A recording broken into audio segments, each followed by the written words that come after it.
Hello everyone.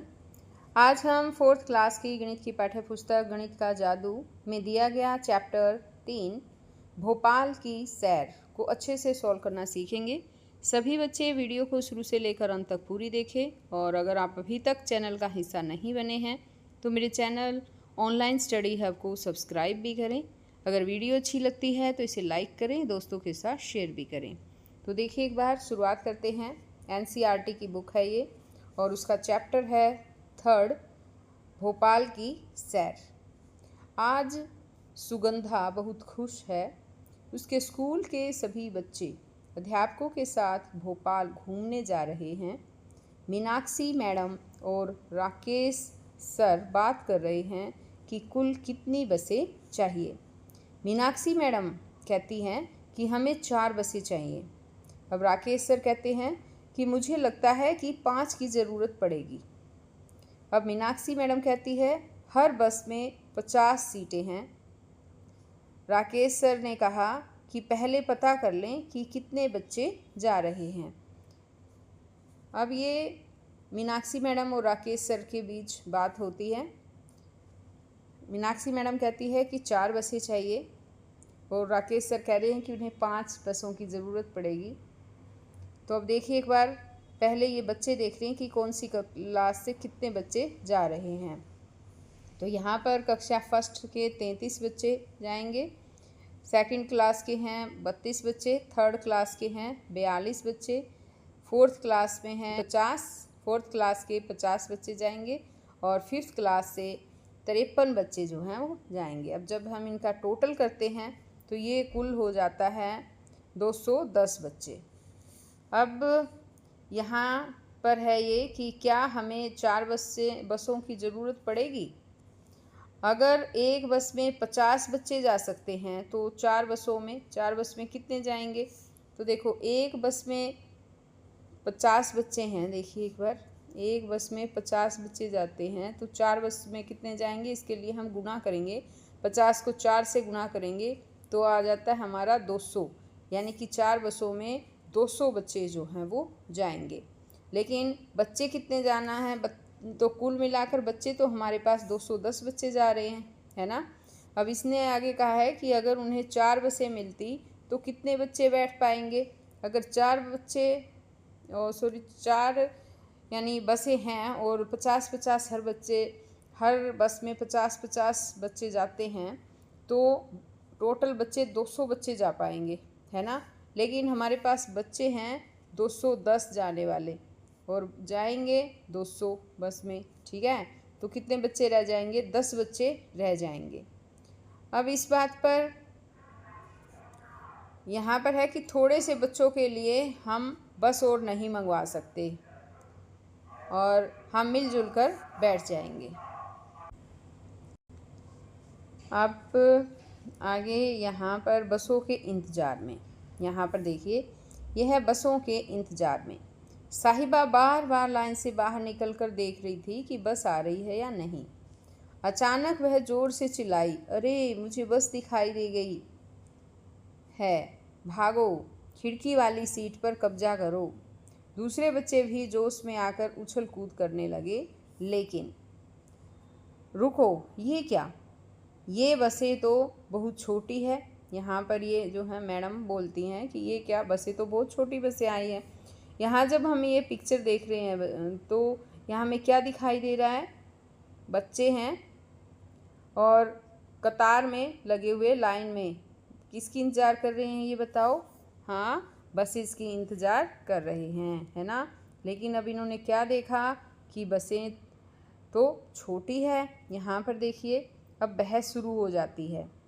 यहाँ पर ये मैडम कहती है हमने तुम्हें बड़ी बसें लाने को कहा था। अब इस बात पर ड्राइवर कहता है हमारे पास ज़्यादा बड़ी बसें नहीं थी, इसलिए हम बहुत सारी छोटी बसें ले आए हैं। तो अब ये छोटी छोटी बसें लेकर आए हैं। यहाँ पर देखिए, ये रही बसेस। कितनी बसेस हैं, काउंट करें, 1 2 3 4 5 6, यानी कि 6 बसें यहाँ पर है। 6 बस आ गई हैं। अब इसने कहा है कि हर छोटी बस में 35 बच्चे बैठ सकते हैं। सभी बच्चों के बैठने के लिए कितनी छोटी बसों की ज़रूरत होगी। तो यहाँ पर क्या करेंगे हम, बताओ बच्चे कितने हैं? बच्चे हैं 210। ठीक, तो इसको हम कैसे करेंगे? 210 बच्चे हैं, उसको हम भाग दे देंगे 35 से। अब 35 से जब हम भाग देंगे तो उत्तर कितना आएगा? पता है? 6। ठीक है, तो इसके लिए हमें बसें कितनी चाहिएगी? 6 बसें चाहिएगी। अब आगे यात्रा शुरू हुई। अब यहाँ पर है यात्रा शुरू हुई। अब यहाँ पर ये सर कहते हैं चलो जल्दी करो, पहले ही 9 बज चुके हैं, यानी इन्होंने यात्रा 9 बजे शुरू की है। जैसे ही बसों ने होशंगाबाद से चलना शुरू किया, बच्चे खुशी से उछलने लगे और ज़ोर ज़ोर से गाने लगे। कुछ बच्चे बाहर के हरे मैदान और पहाड़ों के नज़ारे का मज़ा ले रहे थे। अब इंदिरा कह रही है कि हम भोपाल कब पहुँचेंगे? आशा मैडम कहती है अगर हम रास्ते में कहीं न रुके तो हमें 2 घंटे में पहुँच जाना चाहिए, लगभग 11 बजे। यानी कि 9 बजे बच्चों ये चले हैं और ये कहती कि अगर हम ना रुके कहीं तो 2 घंटे और लगेंगे, तो 9 में 2 घंटे और जोड़ दो 11 बजे, तो लगभग ये कहती कि हमें 11 बजे वहाँ पर हमें पहुँच जाना चाहिए। अब मंजीत कहता है कि बहुत दूर है क्या? अब भीमसेन सर कहते हैं कि लगभग 70 किलोमीटर दूर है। अब रूबी कहती है क्या हम रास्ते में कहीं रुकेंगे? राकेश सर ने कहा शायद भीमबेटका यहाँ से लगभग 50 किलोमीटर दूर है। तो उन्होंने कहा कि शायद भीमबेटका हम रुक सकते हैं जो 50 किलोमीटर दूर है। अब यहाँ पर एक क्वेश्चन दे दिया है बच्चों बीच में कि अगर वे भीमबेटका जाएं तो वे वहाँ पहुँचेंगे, वो कितने बजे पहुँचेंगे? 10 बजे से पहले पहुँचेंगे, 10 और 11 बजे के बीच में पहुँचेंगे या 11 बजे के बाद पहुँचेंगे? तो यहाँ पर आपने देखा कि ये 9 बजे इनकी यात्रा शुरू होती है ना? 9 बजे यात्रा शुरू की है इन्होंने, और इसने कहा है कि हम 2 घंटे हमें लगेंगे पहुँचने में।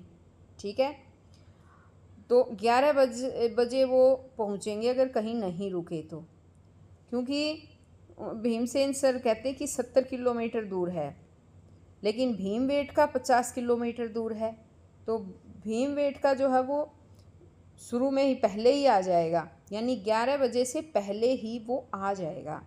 तो इसका मतलब है कि वो 10 और 11 बजे के बीच में जो है वो भीमबेटका पहुंच जाएंगे। ठीक, अब आगे इसमें है कि जब वे सब बातें कर रहे थे, बहादुर चिल्लाया वाह नर्मदा नदी। सभी खिड़की से बाहर देखने लगे। रूबी ने कहा अरे कितनी लंबी और कितनी चौड़ी है, चलो अंदाज़ा लगाएं कितनी चौड़ी होगी। तो अब यहाँ पर देखिए, ये है यमुना नदी, ये नर्मदा नदी, ये है नर्मदा नदी, और अब इसके बारे में बच्चे अंदाज़ा लगा रहे हैं कि ये कितनी चौड़ी होगी।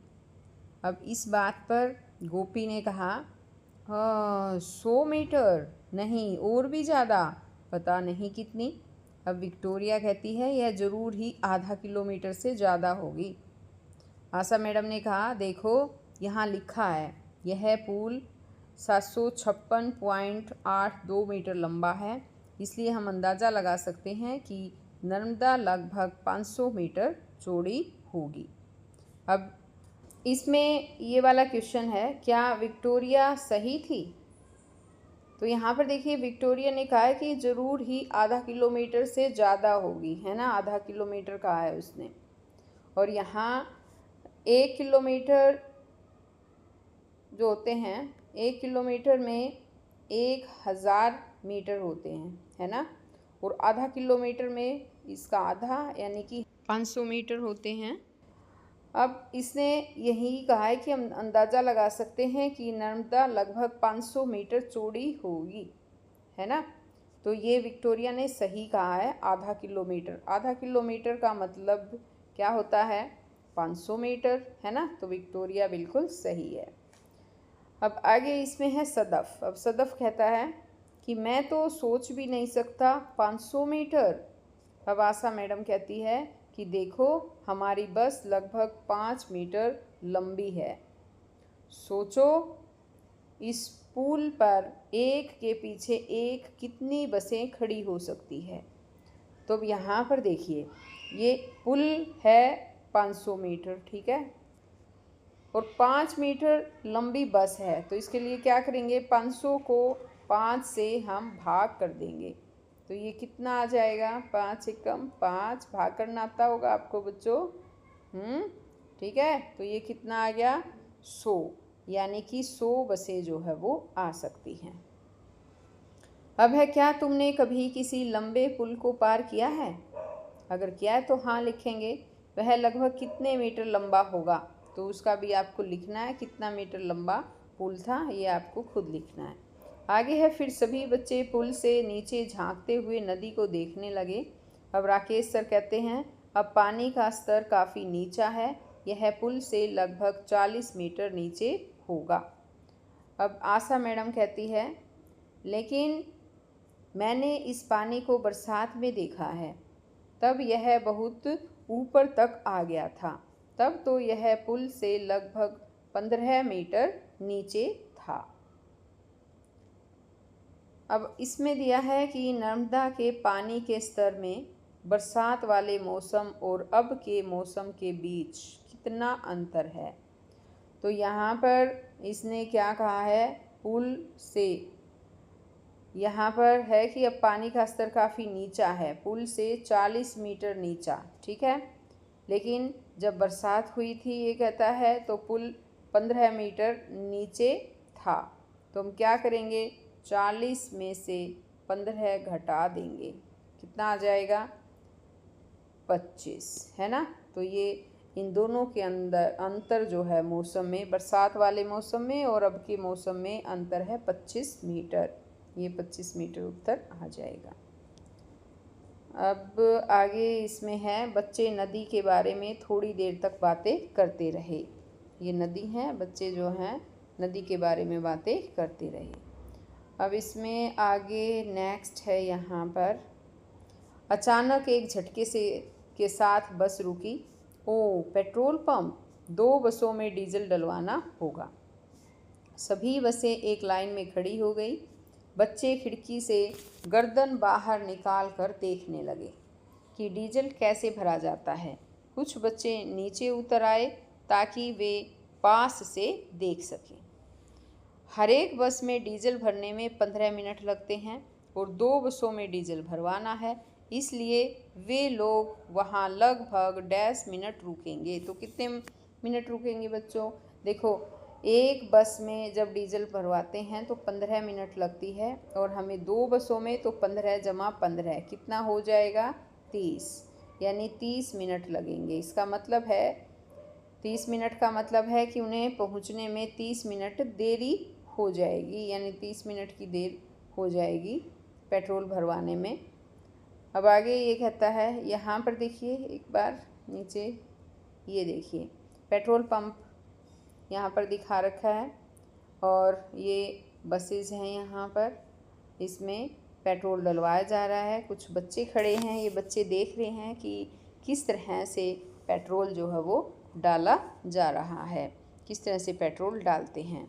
अब जैसे मैं इसको जूम करके दिखाऊंगी तो यहाँ पर देखिए, इसके अंदर ये रुपए ये लिख रखे हैं, यहाँ पर लीटर लिख रखा है, 100 लीटर है, 100 लीटर कितने का, 3500 रुपये का डीजल आता है। तो इस तरह से अमाउंट भी दे रखा है।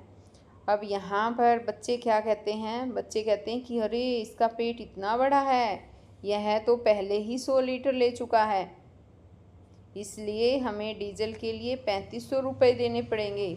ये बच्चे यहाँ से पढ़कर और देख रहे हैं। तो अब यहाँ पर इसमें आगे सवाल है कि चित्र में देखो और 1 लीटर डीजल की कीमत मालूम करो। तो 1 लीटर डीजल की कितनी कीमत है ये मालूम करनी है। हमें इतना पता है कि 3500 रुपये उनके लगे हैं और उन्होंने 100 लीटर डीजल डलवाया, तो 3500 को 100 से भाग कर देंगे, ठीक है। 100 तिया 300, ये हो गया 5, 500, 100 पंजे 500। तो इस तरह से कितना उत्तर आ गया 35। तो 35 रुपये पर लीटर के हिसाब से जो है वो है 35 रुपये पर लीटर, यानी 1 लीटर के 35 रुपये हैं। ठीक है। आगे है, जब बसों में डीजल भरा जा रहा था, कुछ बच्चे पेट्रोल पंप के पास के शौचालय चले गए। अमन को शौचालय से बाहर आने में कितना समय लगा? तब जब बस भरवाई जा रही थी उतने ही समय में, तो एक बस को कितना समय लग रहा था? 15 मिनट लग रही थी। तो उतना ही समय अमन ने शौचालय से बाहर आने में लगा दिया, तो शौचालय में 15 मिनट लगे उसको। अमन को खाली होने में उतना ही समय लगा जितना एक बस में डीजल भरवाने में। ठीक। अब आगे है भीमबेटका की ओर। बसों में डीजल भरवाने के बाद, यहाँ आगे है भीमबेटका की ओर। बसों में डीजल भरवाने के बाद यात्रा फिर से शुरू हो गई। अब बच्चों को यह बताया गया कि वे पहले भीमबेटका रुकेंगे।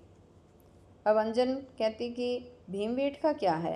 रैना मैडम बताती इनको कि यह एक जगह है जहाँ बहुत सारी गुफाएं हैं और गुफाओं में चित्रकारी की गई है जिन्हें 10,000 साल पहले बनाया गया था।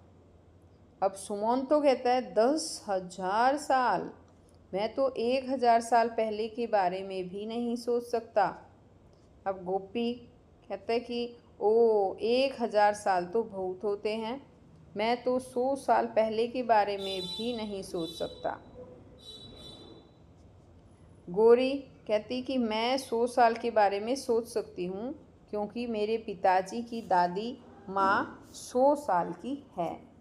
अब आगे मंजीत कहता है कि इसका मतलब ये गुफाएं लगभग 100 परदादी माँ जितनी पुरानी हैं।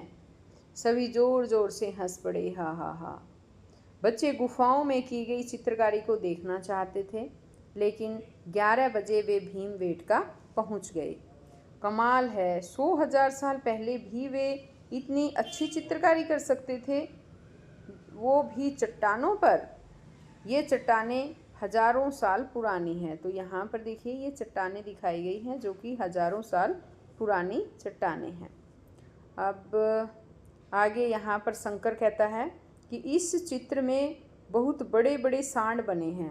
अरे मुझे एक बात सूझी है, इन चित्रों में मैं सांडों को गिनता हूँ और तुम हिरणों को गिनो। बोनोमाला ने कहा कि मैं लोगों को गिनती हूँ, देखते हैं कौन ज़्यादा है, सांड, हिरण या लोग। तो यहाँ पर देखिए एक चित्र दिखाया गया है, इन्होंने गिनना शुरू कर दिया है। यहाँ पर देखिए इसने कहा 34, 35, 36, 37, मैंने 37 सांड गिने। अब यहाँ पर ये कहते कि 112, 113, 114, मैंने 117 हिरण गिने हैं। अब इसने कहा है कि यहाँ पर सांड से हिरण कितने ज़्यादा हैं। तो अब हिरण कितने हैं? 117 हैं, तो उसमें से सांड है 37, वो घटा देंगे तो ये हो गए 80 हिरण। तो 80 हिरण जो है वो सांड से 80 हिरण ज़्यादा हैं। आगे यहाँ पर है कि लेकिन बोनोमाला सबसे ज़्यादा खुश थी क्योंकि लोगों की संख्या सांडों और हिरणों की संख्या दोनों को मिलाकर उनसे ज़्यादा थी, लेकिन उसकी संख्या 200 से कम थी। यानी 117 यहाँ पर हिरण है और 37 जो है सांड, लेकिन लोगों की संख्या जो है वो इनसे ज़्यादा थी लेकिन 200 से कम थी।